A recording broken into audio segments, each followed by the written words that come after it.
You throw out your number first, and you think that's fair, but the employer was actually ready to pay you more. Congratulations, you probably just lowballed yourself. Hey guys, let's talk about salary negotiation today. I think we can all agree that saying a number is only for if you're desperate and you really need a job quick. But usually what you should do is you don't say a number, you ask about the salary range for this role and try to basically get it out of them what the expected salary is here. But I have a video today. We're looking at this from Joshua Fluke, and it's about salary negotiation. He has a lot of tips for us, and I'm excited what he's saying. So check it out, and I'm going to give my comments on this, how I see this. Well, the hardest part about getting a new job is the salary negotiations. When they ask you that classic question, what sort of salary expectations do you have? You panic, you freeze. And the funny part is you most likely already answered that question when you filled out the job application. Most people... Yeah, that is actually sometimes funny. Like, why are they putting this on the form or in the application, and then they're asking you again? It's just, it's annoying. People know what they're supposed to do in the job interview, but when it comes down to it in that moment, they don't know what to say. So today I'm serving up some exact phrases you can use to ace these situations. So feel free to get out your notes, copy and paste this if you want. It's been a minute since I've done one of these videos, so stick with me. I'm trying to keep it short, to the point, and value added. And as always, take everything with a grain of salt. So first we're going to discuss the golden rule of salary negotiation, and then I'll give you some exact phrases, as well as show you some common techniques that companies try and use to lowball and pressure employees into taking less than worthy offers. So number one, the golden rule: never be the first one to say your number. Seriously, don't do it. It's like playing a game of chicken. You want the company to say their number first, and then you'll be in a better position to negotiate. Starting point is everything. Picture this. Yeah, as I said, this is because you don't know what you could get, like what's in it for you, and you could lowball yourself and say a low number, and then they're like, oh, okay, great, that fits well. Well, that fits exactly into what we have thought about, right? So try to talk around it. I think he has some examples here, or I guess so. You throw out your number first, and you think that's fair, but the employer was actually ready to pay you more. Congratulations, you probably just lowballed yourself. And similarly, on the flip side, you can even price yourself out by giving too high a number first. Now, some people might think, well, yeah, if you price yourself out first, at least then you know, and you're not wasting everyone's time. And that's not necessarily true. You might have been able to negotiate up to that number, but using that number as a starting point is instant rejection. But Josh, they make you fill out your salary. Yeah, that's something I think where people are really afraid of, is putting a number in it, a too high number, or talking about a too high number, and then they're immediately rejected. It's a bit strange. I find this really hilarious and annoying, this whole process, but it's difficult to say the right number, right? Salary expectations on the job application. Try to leave it blank. Some websites will require you to put in a number, but others will actually give you the option to leave it blank. And if none of that works, just provide a salary range instead. Do a quick search on PayScale for your job title and put that in there. You should be using these websites anyways, though, to see if these job postings are trying to rip you off or not. So now that we have... Yeah, so also, because you need to do a bit of research, you could now say, for instance, in data engineering, a data engineer, a professional one, not a junior one, in Europe makes around 70 to 90,000 euros, right? But if you're in the US, this range will be a lot higher. So do some research in what type of companies, in what area you are, and what are, like, sometimes you find alternative company information, what other companies that are in the same industry actually pay, and then you can add a better number here. Have that out of the way, let's explore how to dodge that dreaded salary trap. What are your salary expectations? Your palms are sweaty. You can try one of these deflection techniques. Number one, the reversal, I call it. You say, before I give you a number, can you please provide me with the salary range for this position? That's the direct solution, right? Just flipping the tables. I think that is also the most obvious one, right? Because they have an open position, and that open position is going to, the company is going to have a grant for a certain amount of range in salary. The accounting team, from the business, they give the number to HR, and then they need to fill it with this number. So if you're honest and if this would be a straightforward process, they would tell you our range is this, and depending on your qualification and how quickly you can start and get productive in this job, the salary will be higher, right? But it's not that. But as I said, flipping the table is a really good opportunity. Or you can try deflection technique number 2. When they ask for your salary expectation, you just say, I'm looking to stay right where I'm at. And then you give a number that's 10 to 15% higher than your current salary. Okay, if that is something you're looking for, right? If you're looking for a new job and you would be happy with 15%, I mean, then you have set a number more or less. Right, it's a bit of a deflection, but I think this one isn't that strong. They don't need to know that though, right? Go higher if you're brave enough, or you can try deflection technique number 3 to buy some time. I call it the polite stall. You can say, I'm sure your company has a fair and competitive compensation structure. I'd be more comfortable discussing salary once we've determined that this is the right opportunity for both of us. And you can also use this as a method to show them you're serious about finding the right fit and not just chasing a paycheck. There's also I think the idea behind this is really good, that you actually say to them, like, right, I'm not chasing the paycheck. I want to have a job that I like, that I want to do, that I love to spend my time on, where I can make an impact and where I fulfill my goals. I think that is super important. At this point, though, most likely they want to have a number and they don't want to first talk about the other stuff. So I don't know if that can work. Also a couple other phrases you can use, like, I'm open to discussing salary, but I'm also interested in learning more about the company's compensation philosophy and how salaries are determined. Could you share a bit more information about that? Again, that also can be a good thing. Here in Germany and in the EU, it's usually straightforward, because what you make, right? It's you're getting this as a payment. But in the US, I know with a lot of companies, they have this split where you're paid in the actual the dollar amount payment, and you're getting paid in stock options or in stock, and that is important to understand.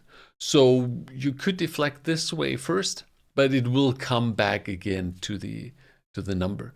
But it's an interesting thing to find out what exactly, because if you hear a number like, oh, we're going to, like, it's possible to do 500K. And if you get the offer for 500K and then it's only 250, and 250 is in stocks that you can then, that you have to have sit there for 5 years or something, and before you can actually pay them out or something. That's interesting to understand. I know these things can be difficult to remember to say in the moment, but if anything, just remember one phrase and modify it to fit the rest of your job interviews. Another pretty PG example is, I'm hoping to find a role that aligns with my skills and experience and that provides a fair and competitive salary. Based on my research, I believe that a salary in the insert salary range would be appropriate. How does that range? Exactly, that is also a good one, because then you have done some research, right? You have done research into the company, you have done research into the location where it's at, you know the competitive salaries, and then you can have a discussion around it. I really like this. I really like this one as well. Align with the company's compensation structure. These are all really great phrases for emails as well. Now here's the part where I reveal how companies try to play you. So at the negotiation table, be on the lookout for this thing called anchoring. If you've ever been to a pawn shop or a car dealership, it's a tactic that they use there as well. Essentially, it's where the employer sets a low starting salary as the anchor and then makes small concessions during negotiation, leading the employee to believe that they've made significant gains, but they let you do that on purpose and you played yourself. Now I know I'm Yeah, I think that is a really unfair technique. And why would you do this? Because if you hear a too low number, you most likely say, okay, then that's not it. And they also, like, I don't understand. They should have a fair compensation for a job, right? So I don't like this. I'm going to get some comments that say, Josh, what about when they ask for your previous salary history? I know it's silly. Some employers actually think what your previous company valued you at was important, as if it matters to this new position and this new role. It's just a way to gaslight employees, really. Yeah, this doesn't really matter. What you have made before doesn't really matter.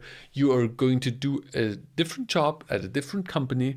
You have a certain value for that company, and how that company values your skills has nothing to do with what you have done before, right? Your value as an employee is not determined by what one company offered you. But I know some of you are going to get that question anyways. You can say, I prefer not to disclose my previous salary, but based on my research and experience, I believe a fair salary for this position would be in the range of X to Y. If they try the whole, we need to know your previous salary to determine whether we can make you an offer, your response can be, I understand, but I would like to focus on the salary range for this position based on the responsibilities and expectations at this company. Is there a salary range for this position that we can discuss? Another more... Again, coming back to the salary range of this position, right? Let's focus on this one. Doesn't really matter the old one and how I was valued there. What's the value here on this? And let's talk about this position. That's a good. And again, doing some research and coming up with the salary range. Important. More manipulative, malicious question you might get from a hiring manager. We need to know your previous salary to make sure we're not offering you less than what you're currently making. Your response can be, I appreciate that, but I'm hoping to negotiate based on the value I bring to the company and the market rate for this position. That's kind of just how you have to be with it. But here's the thing. I want you to realize that this question is also illegal in 25 states, and even our Commonwealth friend, Puerto Rico. And I'm aware other countries have different laws, but there is no benefit to the employee disclosing what they made at their previous job, ever. It's also completely unnecessary. Like, what should this mean? Like, that we need to make sure that we are not paying you less than you've made before. What? You, as the one who's applying for the job, you make that determination, right?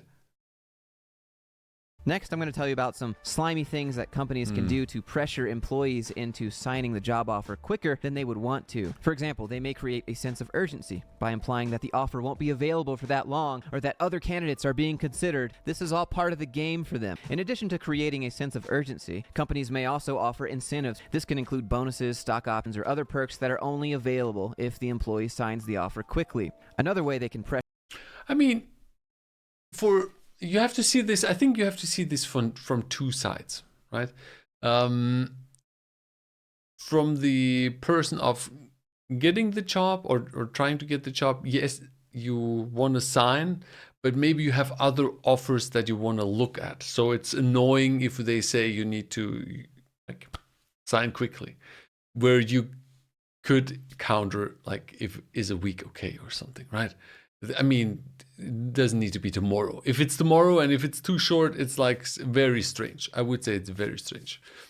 Maybe it's not worth signing there, but like, this shouldn't be a big deal. On the other side, the company, though, maybe they want to quickly fill this position and they don't want to give you 4 weeks of thinking about this, right? They want to make a determination so they can stop the whole process of applying and interviewing people and so on. They want to have it done, want to have you sign it and get started quickly. So this cannot be, or doesn't have to be, malicious. It can also be because they quickly want to get you started. Pressure you to sign that job offer is by making you feel obligated, like you owe it to the company. And this might be because of the time and resources they invested in the hiring process. Maybe they flew you out or bought you lunch during the hiring process, put you up in a nice hotel, and then they give you the offer and it's not what you want, but like, wow, look at what they did for me, you know? These are all tactics that companies use. Another popular one is the emotional appeal. They might try to emphasize the importance of the position or the impact it will have on the company's success. And this makes the employees feel like they're being given a unique opportunity to make a difference. And believe it or not, this actually does create a legitimate sense of pressure to accept an offer or not. Well, if the offer is good, I mean, can make sense. If the offer isn't good, then why is this so important that I sign quickly if you're not valuing this high enough, right? It's then that is strange. But if it's a really good offer, why not? It sounds cheesy, but in the moment, after they've done all those things for you, that might be enough to get you to sign that offer that you shouldn't have signed. Or they might do the classic take it or leave it proposition. And they might say something like, we believe our offers are fair and competitive. Some people like that, some people don't. This can make employees feel like they don't have any choice but to accept the offer as is, even if the terms aren't ideal. Now, to try and counteract this pressure, what I recommend is to ask for a few days or a week to think over the offer. Most reasonable employers will understand and respect your need for time to make an informed decision. Now, last but not least here, I'm going to tell you about... I think that is a good way of doing this. Like a week, a few days a week. I don't like it when people say, okay, take it or leave it. This is the offer, right?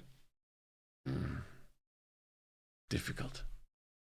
About how they try and lowball you, how they manipulate that. I'm sure a lot of you have heard this one before. I call it the future potential promise. Employers may suggest that while the initial salary offer is lower than you'd like, there's potential for growth and future salary increases in abundance here. And while this may be true, it's important to negotiate based on the current value, not hypothetical future promises. But what about if they love to do this?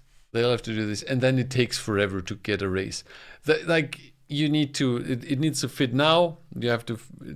If it aligns with your goals now, it's fine.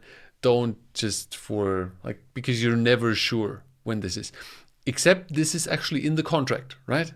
If it's in the contract that in a year it grows to this, and in a year a year later it grows to this, then it makes sense. But before that, or other than that, they don't want to budge at all in terms of dollars, well, you can try for non-salary options like equity or time off. You can say this: I understand that the salary position might be fixed at this point, but I believe there's room for negotiation in terms of non-salary benefits. Considering my commitment to the company and the value I bring to the table, would it be possible to discuss enhancing aspects like additional vacation days, an increased signing bonus, or a more substantial equity package? I'm confident we can find a mutually beneficial arrangement that reflects my worth while still respecting the company's budget constraints. I'm a master at the corporate jargon. If you've tried all of that and they still don't want to budge on anything, then that's just about all you can do. So always be prepared to walk away if necessary. Now, let me just add a little edit. I 100% recognize sometimes you don't have the luxury to have this sort of negotiation and you just have to take the job that you have to take because you got bills. The only thing I would recommend being careful about is playing companies against each other because you risk losing them both. And if you're okay with that, go for it. Otherwise, companies generally respond positively to the tips I've given you in this video. So if you're one of those people out there that has been intimidated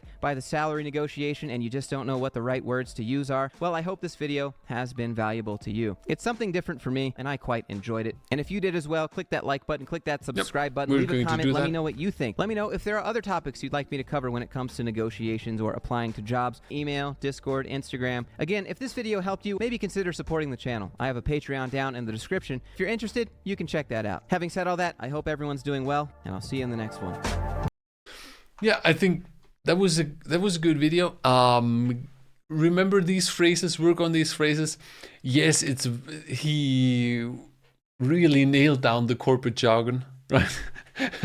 Maybe you need to rephrase this so that it sounds more like you.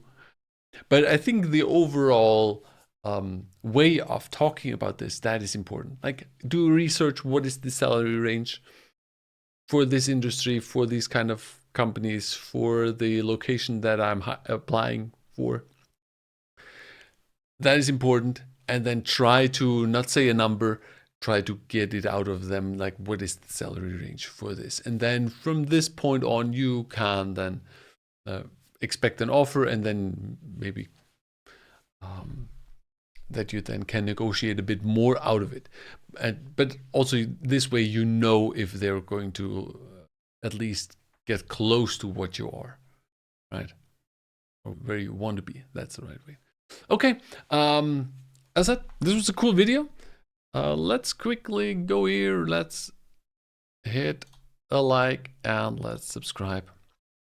And then see you in the next video. Bye.